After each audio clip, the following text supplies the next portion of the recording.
तो गाइस आज के वीडियो में हम डिस्कस करेंगे स्मूथ मसल के बारे में।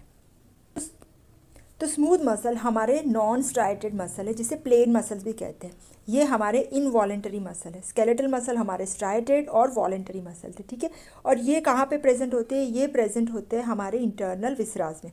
और ये किसके फॉर्म में प्रेजेंट होते हैं? शीट्स या बंडल्स या टिश्यू के अराउंड की शीट, ऐसे करके स्मूथ मसल्स हमारे विसराज में प्रेजेंट होते हैं। तो कॉमनली कौन से विसराज में स्मूथ मसल्स होते हैं? तो एक है वो wall of the digestive tract, respiratory tract, हमारी secretory gland, urinary bladder, urethra, iris and ciliary body के मसल्स, आर्टरीज एंड वेन्स। और ये जो स्मूथ मसल्स है ये इन सब विसराज में कॉन्ट्रैक्टाइल टिश्यू बनाएंगे डिफरेंट ऑर्गन्स के। तो फंक्शंस की बात करें स्मूथ मसल के, तो स्मूथ मसल के फंक्शंस की बात करें तो कार्डियोवास्कुलर सिस्टम में ये ब्लड प्रेशर रेगुलेट कर रहे हैं और हमारे अलग अलग ऑर्गन्स के थ्रू ब्लड फ्लो भी रेगुलेट कर रहे हैं, ठीक है। दूसरा है रेस्पिरेटरी सिस्टम। रेस्पिरेटरी सिस्टम में वो हमारे एयर पैसेजेस का डायमीटर रेगुलेट करेंगे, जिसकी वजह से हमारे एयर का फ्लो, इनफ्लो एंड आउटफ्लो भी रेगुलेट होगा। डाइजेस्टिव सिस्टम में स्मूथ मसल हमारे फूड की मूवमेंट के लिए इंपॉर्टेंट है, फूड को डाइजेस्टिव जूसेस के साथ मिक्स करने के लिए इंपॉर्टेंट है, डाइजेस्टिव मटेरियल को एब्जॉर्ब करने के लिए इंपॉर्टेंट है, और साथ साथ में स्मूथ मसल हमारे स्फिंक्टर भी बनाते हैं। रीनल सिस्टम में ये रीनल ब्लड फ्लो रेगुलेट कर रहे हैं और साथ साथ में फिल्ट्रेशन को भी रेगुलेट करेंगे, प्रोपल्जन ऑफ यूरिन को रेगुलेट करेंगे, यूरिन को पास होने का रेगुलेशन भी करते हैं, और यूरेथ्रल स्फिंक्टर, जो इंटरनल यूरेथ्रल स्फिंक्टर है वो भी स्मूथ मसल का बना है। रिप्रोडक्टिव सिस्टम में मेल्स में स्पर्म की मूवमेंट और एक्सेसरी ग्लैंड का सिक्रीशन, और फीमेल्स में ये स्पर्म की मूवमेंट करवाएंगे, फीमेल ऑर्गन्स में फीमेल जेनिटल ट्रैक्ट के अंदर ओवा की मूवमेंट कराएंगे, और मेंस्ट्रुअल फ्लूइड का एक्सपल्जन और बेबी का डिलीवरी, इन सब के लिए भी स्मूथ मसल का इंपॉर्टेंट रोल है। नेक्स्ट आएगा स्ट्रक्चर ऑफ स्मूथ मसल। जो स्मूथ मसल है उनका शेप कैसा है? तो ये है हमारे ऐसे फ्यूसीफॉर्म शेप या एलोंगेटेड शेप। इसके अंदर न्यूक्लियस होता है, एक ही होता है, सिंगल और सेंट्रली एलोंगेटेड न्यूक्लियस है, ठीक है। उसकी साइज़ की बात करें तो डायमीटर है अबाउट 2 to 5 माइक्रोन, और लेंथ होती है 50, ये डायमीटर हो गया ये वाला, और लेंथ होती है 50 to 200 माइक्रोन। स्मूथ मसल में स्केलेटल मसल के जैसा वेल डिफाइंड सार्कोमियर नहीं होता, साथ साथ में थिक फिलामेंट और थिन फिलामेंट का अरेंजमेंट भी बहुत अच्छा नहीं होता, इसीलिए ये स्ट्राइटेड अपीयरेंस नहीं दे रहे, ठीक है। इसके अंदर जो मायोफिब्रिल है उसके अंदर एक्टिन, मायोसिन, ट्रोपोमायोसिन होते हैं, लेकिन ट्रोपोनिन नहीं होता, ठीक है। और जो थिक फिलामेंट्स होती है ना, इसके अंदर ज़्यादा क्रॉस ब्रिजेस होते हैं स्केलेटल मसल के कंपैरिजन में। एक और इम्पॉर्टेंट स्ट्रक्चर है स्मूथ मसल में, जिसको कहते हैं डेंस बॉडी। डेंस बॉडी है वो स्पेशल स्ट्रक्चर है स्मूथ मसल फाइबर्स के अंदर, जिसके साथ एक्टिन एंड ट्रोपोमायोसिन मॉलिक्यूल्स है वो अटैच्ड होते हैं। तो ये है हमारी डेंस बॉडीज, जिसके साथ यहाँ पे actin filaments and tropomyosin attached है। यहाँ पे भी ये जो डेंस बॉडीज़ होते हैं ना वो स्कैटर्ड होते हैं साइटोप्लाज्म में, ठीक है। और इसके साथ एक दूसरे के साथ जो अटैचमेंट होता है वो किसके थ्रू होता है? इंटरमीडिएट फिलामेंट्स के थ्रू। और इसका जो प्रोटीन है इंटरमीडिएट फिलामेंट का, उसका नाम है डेस्मिन। और कुछ डेंस बॉडीज़ है वो सार्कोलेमा के साथ फॉर्मली अटैच्ड होती है, ठीक है। ये जो डेंस बॉडीज़ है उनकी एंकरिंग स्ट्रक्चर की वजह से, साथ साथ में ये एक दूसरे के साथ जो इंटरमीडिएट फिलामेंट से अटैच्ड है ये वाली, और थिन फिलामेंट्स ये एक्टिन एंड ट्रोपोमायोसिन, ठीक है। और इनकी वजह से ये जब स्लाइड कर रही है तो शॉर्टन हो जाएगी, ठीक है। तो थिक और थिन फिलामेंट का जब स्लाइडिंग होता है तो शॉर्टनिंग होगा, ठीक है। और जो डेंस बॉडीज़ होते हैं ना वो स्ट्रेट लाइन में नहीं होते, इसी की वजह से जो स्मूथ मसल का कॉन्ट्रैक्शन होगा तो कॉर्क स्क्रू लाइक ट्विस्ट होता है, ठीक है। तो ये है इसका रिलैक्स्ड और ये है इसका कॉन्ट्रैक्शन, ठीक है, like this. Adjacent smooth muscle fibres भी एक दूसरे के साथ बाउंड होते हैं एट डेंस बॉडीज़, और इसकी वजह से ये कर रहा है transmission of contraction from one cell to other cell. इसके अंदर टी ट्यूब्यूल्स एब्सेंट होती है और एल ट्यूब्यूल्स जो है वो पुअरली डेवलप्ड है। मसल के टाइप्स करते हैं तो दो टाइप के होते हैं, एक है हमारे सिंगल यूनिट स्मूथ मसल जिसे कहते हैं विसरल स्मूथ मसल भी, और दूसरा है मल्टी यूनिट स्मूथ मसल्स। तो सिंगल यूनिट स्मूथ मसल जिसे कहते हैं विसरल स्मूथ मसल भी, ये जो है वो हमारे शीट्स में या बंडल्स में अरेंज होते हैं, ठीक है। और इसमें एक सेल की मेम्ब्रेन दूसरे सेल की मेम्ब्रेन के साथ फ्यूज़ होती है थ्रू गैप जंक्शंस, ठीक है। और ये गैप जंक्शंस के थ्रू आयंस पास होंगे लाइक दिस। तो ये एक यूनिट की तरह काम करते हैं, ठीक है। जैसे एक मसल सेल को स्टिमुलेट किया तो ये पूरे सभी स्टिमुलेट हो जाएंगे, तो ये एक्ट कर रहे हैं सिंसाइटियम की तरह। तो ऐसे single unit smooth muscle cells कहाँ पे होते हैं? एक तो होते हैं वो wall of the digestive organ में, यूट्रस में भी होते हैं, यूरेटर में भी होते हैं और रेस्पिरेटरी ट्रैक्ट में भी होते हैं। तो ये है हमारे सिंगल यूनिट स्मूथ मसल जिसमें है गैप जंक्शंस। वैरायटी के है मल्टी यूनिट स्मूथ मसल। इसमें क्या होता है कि हर एक मसल फाइबर है वो इंडिविजुअल फाइबर की तरह काम करता है, मतलब इनमें गैप जंक्शंस नहीं होते और हर एक मसल फाइबर को एक नर्व फाइबर सप्लाई कर रहा है, ठीक है। तो एक नर्व फाइबर इसे ऐसे करके, ठीक है। तो हर एक मसल फाइबर अलग नर्व फाइबर से कंट्रोल होगा और हर एक मसल फाइबर के ऊपर ग्लाइकोप्रोटीन मेम्ब्रेन होती है जो उसे इंसुलेट करती है, जो उसे दूसरे के साथ कनेक्ट नहीं होने देती, ठीक है। तो ये जो है वो स्पॉन्टेनियस एक्शन नहीं करते, जैसे फंक्शनल सिंसेटियम की तरह काम नहीं करेंगे, ठीक है। इसके एग्जांपल्स में आएंगे सीलियरी मसल्स जो आई के हैं, iris of the I, smooth muscle जो हमारे ब्लड वेसल्स में होते हैं, स्मूथ मसल्स जो हमारे यूरिनरी ब्लैडर में है और एरेक्टर पाइली मसल जो हमारे स्किन में होते हैं जो हेयर फॉलिकल के साथ अटैच्ड है। नेक्स्ट डिस्कस करेंगे electrical activity in single unit smooth muscle. Single unit smooth muscle में क्या होता है, एक ही नर्व फाइबर है जो हमारे 30 से 40 मसल फाइबर को सप्लाई करे, ये वाला सिंगल यूनिट। तो ये जो कंट्रैक्शन होता है ना single unit smooth muscle fibre का, वो ट्रिगर होता है, इंक्रीज हो रहा है नर्वस या हार्मोनल या लोकल फैक्टर से।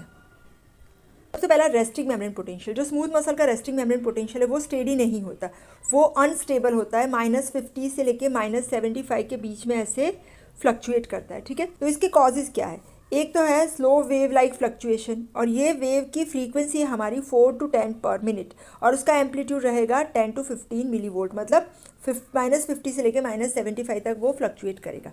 और इसका कॉज क्या है, क्योंकि ये जो सोडियम पोटेशियम पंप है ना उसकी एक्टिविटी रिदमिकली चेंज होती रहती है, मॉड्यूलेट होती रहती है, ठीक है। और ये जो स्लो वेव है ना वो एक्शन पोटेंशियल नहीं है, लेकिन अगर ये थ्रेशोल्ड तक पहुँच गए तो ये स्पाइक जनरेट कर सकते हैं। नेक्स्ट आ रहा है action potential in the smooth muscle. तो ये 3 टाइप के होते हैं, एक है हमारा स्पाइक पोटेंशियल जो स्केलेटल मसल जैसा ही है, दूसरा है स्पाइक पोटेंशियल जो इनिशिएट होता है स्लो वेव रिदम से, और तीसरा है एक्शन पोटेंशियल विद प्लेट्यू। तो पहला है स्पाइक पोटेंशियल जो हमारा सिमिलर है स्केलेटल मसल से, उसका ड्यूरेशन है अबाउट 30 to 50 मिली सेकेंड्स और उसका यहाँ पे एम्पलीट्यूड लो होता है, वो आइसो इलेक्ट्रिक 0 तक भी नहीं पहुँचता, जबकि स्केलेटल मसल में हमने बताया था +35 तक पहुँचता है, ठीक है। और यहाँ पे इसका कॉज है नर्वस स्टिमुलाई और एनी अदर स्टिमुलस। सेकेंड आ रहा है spike potential initiated by slow wave. तो मतलब यहाँ पे ऐसे स्लो वेव्स होते हैं और इसके बीच में 1 या 2 स्पाइक आ जाएगी, ठीक है। तो ये प्रेजेंट होता है जो स्मूथ मसल हमारे सेल्फ एक्साइटेटरी होते हैं, ठीक है। तो स्पाइक पोटेंशियल जो है वो इनिशिएट होता है स्लो वेव रिदम से और ये जो वेव है इसे कहते हैं पेस मेकर वेव्स और ये होते हैं हमारे इंटेस्टाइन के अंदर। थर्ड वेराइटी है स्पाइक पोटेंशियल विद प्लेट्यू। तो यहाँ पे क्या हो रहा है, एक तो डीपोलराइजेशन होगा जो रैपिड होगा, इसके बाद वो लंबे टाइम तक चलेगा 100 to 1000 मिली सेकेंड तक, और उसके बाद रीपोलराइजेशन होगा वो स्लो होगा, ठीक है। और इसका फ़ायदा क्या होगा, इसकी वजह से sustain contraction of smooth muscle possible होगा। नाउ नेक्स्ट एक कैरेक्टरिस्टिक है स्मूथ मसल की जो है tonic contraction of smooth muscle without action potential. तो ये जो है वो कुछ स्मूथ मसल जो हमारे विसरल ऑर्गन्स में है उसकी प्रॉपर्टी है, ठीक है। तो ये क्या करे, ये जो स्मूथ मसल है उसके अंदर टोन मेंटेन होगा, टोन या टोनस मतलब स्टेट ऑफ पार्शियल कंट्रैक्शन, थोड़े कंट्रैक्शन में ही रहेंगे वो, और ये जो है वो कंट्रैक्शन स्टेट रहेगा विदाउट एनी एक्शन पोटेंशियल, ठीक है। और इसका कारण है कुछ हार्मोन्स की एक्शन। ये जो एक्शन पोटेंशियल है उसके आयनिक बेसिस। तो स्मूथ मसल का जो एक्शन पोटेंशियल है, जो डीपोलराइजेशन है, इसका कॉज है सोडियम चैनल साथ साथ में कैल्शियम चैनल, दोनों ओपन होते हैं। तो जो कैल्शियम वाली चैनल है ना वो स्लो होते हैं, तो इसकी वजह से ये प्लेट्यू फेज आएगा, ठीक है, जिसकी वजह से ये एक्शन पोटेंशियल प्रोलॉन्ग रहेगा। नेक्स्ट है electrical activity in multi unit smooth muscle. Multi unit smooth muscle में जो इलेक्ट्रिकल एक्टिविटी है उसके स्टिमुलाई है हमारे नर्वस स्टिमुलाई। इसमें न्यूरोट्रांसमीटर रिलीज होता है, या तो एसिटाइलकोलिन होगा या नॉरएड्रेनालिन होगा, और ये न्यूरोट्रांसमीटर हमारी जो मसल की मेम्ब्रेन है उसको डीपोलराइज करेगा, और जिसे कहते हैं local depolarization of junctional potential. तो ये लोकल डीपोलराइजेशन है वो उसके बाद ट्रैवल होगा और मसल के कॉन्ट्रैक्शन के लिए ये रिस्पॉन्सिबल है, ठीक है।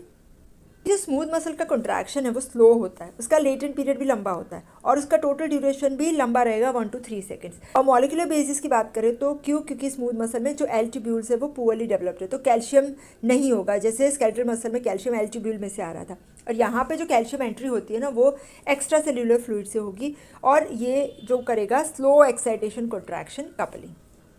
तो ये एक्साइटेशन कॉन्ट्रैक्शन कपलिंग कैसे होता है वो डिस्कस करेंगे। सबसे पहले तो ऐसे जैसे यहाँ पे एक्स्ट्रा सेलुलर फ्लूइड में से कैल्शियम आयन एंटर हुआ, ये कैल्शियम बाइंड हो रहा है काल्मोड्यूलिन के साथ, यहाँ पे ट्रोपोनिन नहीं होता तो ट्रोपोनिन सी के साथ बाइंड नहीं होगा, फिर ये कैल्शियम काल्मोड्यूलिन कॉम्प्लेक्स बनाएगा, ठीक है। इसके बाद वो एक्टिवेट करेगा हमारे जो मायोसिन जो चेन है उसकी लाइट चेन है मायोसिन मॉलिक्यूल की, उसके अंदर एक एंजाइम होता है मायोसिन लाइट चेन काइनेज। जब ये एंजाइम एक्टिवेट होगा तो फॉस्फोराइलेशन होगा मायोसिन का और उसके बाद मायोसिन का एटीपीएज एक्टिवेट होगा, तो एटीपी का डिग्रेडेशन होगा और फिर मायोसिन है वो हेड उसका एक्टिन के साथ बाइंड होगा और इसकी वजह से मसल कंट्रैक्शन होगा। एक्शन की मैकेनिज्म, पहले कैल्शियम एंटर हो रहा है, कैल्शियम काल्मोड्यूलिन कॉम्प्लेक्स बना रहा है, ठीक है। इसके बाद ये मायोसिन लाइट चेन काइनेज को एक्टिवेट करेगा, फिर मायोसिन के हेड का फॉस्फोराइलेशन होगा और फिर मसल कंट्रैक्शन, ठीक है। और इसके बाद जब मसल रिलैक्सेशन होता है तो दूसरा एक एंजाइम है मायोसिन फॉस्फेटेज, ये क्या करेगा, ये फॉस्फेटेज अगेन ये एटीपी को रिमूव कर देगा और मसल का रिलैक्सेशन हो जाएगा। एक स्मूथ मसल की और प्रॉपर्टी जिसे कहते हैं लैच मैकेनिज्म। लैच मैकेनिज्म मतलब जो स्मूथ मसल है वो सस्टेन कॉन्ट्रैक्ट कर रहा है विदाउट एक्सपेंडिचर ऑफ एनर्जी या फिर less expenditure of energy, energy को कम यूज़ करके भी वो सस्टेन कॉन्ट्रैक्शन दे रहा है, ठीक है। ये क्यों होगा, क्योंकि जो फॉस्फोराइलेटेड जो मायोसिन हेड है वो एक्टिन के साथ लंबे टाइम तक अटैच्ड होगा, ठीक है। और जब ये कैल्शियम काल्मोड्यूलिन का डिसोसिएशन होता है तब भी मसल का रिलैक्सेशन होगा। स्मूथ मसल की एक और प्रॉपर्टी जिसे कहते हैं प्लास्टिसिटी। प्लास्टिसिटी में जब हमारा स्मूथ मसल फाइबर स्ट्रेच होता है, ठीक है, तो वो नई लेंथ पे एडेप्ट हो जाता है और उस लेंथ पे ही कॉन्ट्रैक्ट करेगा। तो adaptability to wide range of length मतलब अगर मसल इतना है 5 सेंटीमीटर का, फिर वो स्ट्रेच हुआ और 7 हो गया तो वो 7 से ही स्टार्ट करेगा। तो यहाँ पे स्टार्लिंग्स लॉ नहीं आ रहा है। स्टार्लिंग्स लॉ क्या बताता था, more the initial length more will be the force of contraction, तो ये नहीं आएगा। तो यहाँ पे जो टेंशन डेवलप्ड है वो डायरेक्टली प्रोपोर्शनेट नहीं होगा इनिशियल लेंथ से, ठीक है। प्लास्टिसिटी है वो इंपॉर्टेंट प्रॉपर्टी है हमारे डाइजेस्टिव ऑर्गन की। जैसे हमने ज़्यादा खाया है तो स्टमक का स्ट्रेचिंग होता है, ठीक है। ऐसा नहीं है ज़्यादा स्ट्रेचिंग हुआ तो ज़्यादा फोर्सफुल कंट्रैक्शन होगा। अभी स्मूथ मसल के न्यूरोमस्कुलर जंक्शन, तो यहाँ पे 9 फाइबर जो एंड होते हैं मसल पे वो 3 वेज से होते हैं। एक तो है डिफ्यूज जंक्शन। डिफ्यूज जंक्शन मतलब कोई डायरेक्ट कांटेक्ट नहीं है मसल और नर्व के बीच में, that is a diffuse junction. दूसरा एक्सॉन है वो छोटी छोटी वेरिकोसिटी में डिवाइड हो जाती है, यहाँ पे दिखाया है। एक्सॉन है वो छोटी छोटी वेरिकोसिटी में डिवाइड हो जाती है, ठीक है। और ये जो वेरिकोसिटीज़ है इसके अंदर वेसिकल्स होते हैं और वेसिकल्स के अंदर न्यूरोट्रांसमीटर। थर्ड टाइप का न्यूरोमस्कुलर जंक्शन है वो मल्टी यूनिट स्मूथ मसल में है, जिसमें ये जो वेरिकोसिटी है और जो मसल की मेम्ब्रेन है इन दोनों के बीच में गैप होता है, ठीक है। तो जिसे कहते हैं कॉन्टैक्ट जंक्शन। तो स्मूथ मसल फाइबर्स जो है वो साइनेप्टिक क्लेफ्ट जो स्केलेटल मसल में होता है ऐसे ही रिसेंबल करते हैं, ठीक है। चाहेगा कंट्रोल ऑफ स्मूथ मसल। तो स्मूथ मसल का कंट्रोल 2 तरीके से है, एक है नर्वस फैक्टर, दूसरा है ह्यूमरल फैक्टर। नर्वस फैक्टर में हमारी आएगी सिंपैथेटिक पैरासिम्पैथेटिक नर्व्स, दोनों के एक्शन एक दूसरे से ऑपोजिट है और ये दोनों ही लेकिन कोई भी मसल की एक्टिविटी को इनिशिएट करने के लिए इंपॉर्टेंट नहीं है। स्मूथ मसल का जो टोन होता है वो इंडिपेंडेंट होता है, वो कोई नर्वस फैक्टर के ऊपर डिपेंडेंट नहीं होता। दूसरा है ह्यूमरल फैक्टर्स, जिसमें आएंगे हमारे hormones, neurotransmitter and humoral factors, जिसमें आएंगे हमारे acetylcholine, ADH, adrenaline, nor adrenaline, angiotensins, endothelin, histamine, oxytocin, serotonin, ये सब भी आएंगे। कुछ और ह्यूमरल फैक्टर्स भी है जो स्मूथ मसल कॉन्ट्रैक्शन को अफेक्ट करते हैं, जिसमें आएगा हमारा लैक ऑफ ऑक्सीजन। अगर ऑक्सीजन कम है तो भी कॉन्ट्रैक्शन अफेक्ट करेगा। एक्सेस कार्बन डाइऑक्साइड है, H+ आयन कंसनट्रेशन ज़्यादा है, एडिनोसाइन है, लैक्टिक एसिड है, एक्सेस पोटेशियम है और डिक्रीज कैल्शियम आयन। तो ये हो गया हमारा smooth muscle. Thank you so much.